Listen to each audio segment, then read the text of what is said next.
The first board meeting of Tripura State Cooperative Consumer Federation Limited was held on Tuesday.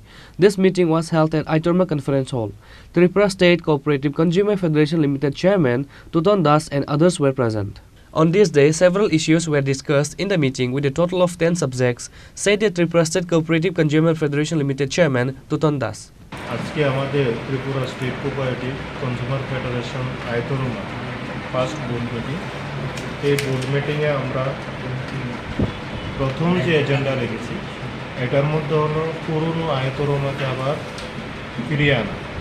তার জন্য আমরা national cooperative consumer federation of India ওনাদের সঙ্গে কথা হয়েছে। আমি দিল্লি গিয়েছি, ওনাদের মাধ্যমে আমাদের ত্রিপুরাতে ডাল, চাল, এগুলো যে আছে, আটা, এই সমস্ত কিছু আমাদেরকে বরাদ্দ করে। তো আমরা ইতিমধ্যে কীভাবে এই স্টোরটাকে চালু করা যায় এটা নিয়ে আমরা ভাবছি। আজকের এই বোর্ড মিটিংয়ে সিদ্ধান্ত কি করতে হবে, কীভাবে করতে হবে, কবে থেকে আমরা চালু করব। আমাদের এতটুকু আমি আপনাদেরকে বলতে পারি, আমরা কিছুদিনের মধ্যে আমাদের এই আয়তরমার বিল্ডিংয়ের মধ্যে 5 ফ্লোরে আমাদের একটা ফ্লোর আছে, ওই জায়গাতে আমরা এই স্টোরটা আমরা করতে যাব। তার মধ্যে আরও অনেক কিছু আমাদের ল্যান্ড ইস্যু আছে, যেখানে আমাদের দুর্জনগর এরিয়ার মধ্যে, যেটা আপনারা জানেন কোঅপারেটিভ বলে আমরা পরিচিত জায়গা, ওই জায়গাতে আমাদের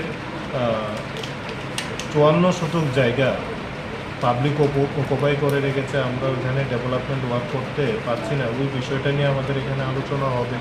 তাছাড়া আমরা চাইছি ত্রিপুরা রাজ্যের প্রত্যন্ত অঞ্চলগুলো যেখানে আছে, যেখানে আমাদের ওই এলাকার মানুষ এলপিজি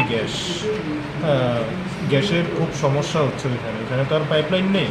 তো ওই জায়গায় আমরা এলপিজি গ্যাসের যে ডিস্ট্রিবিউটার, কাউন্টার, এগুলি কীভাবে আমরা করতে পারি, এই সিদ্ধান্তগুলো নেবে। এই ধরনের আমরা 10টা এজেন্ডার উপর আজকের এই মিটিংটা হচ্ছে। আগামী দিনে আমাদের এই আয়তরমা Tripura state cooperative consumer federation অনেক বেশি এগিয়ে যাবে এবং আমাদের এই আয়তরমার মাধ্যমে ত্রিপুরা রাজ্যের প্রত্যন্ত অঞ্চলে যে দ্রব্যমূল্য রোধ করা, এই দ্রব্যমূল্য রোধের পক্ষে অনেকটা বেশি এগিয়ে কাজ করবে। Thank you. Reporter Pranav from Agartala, Chini Khorang.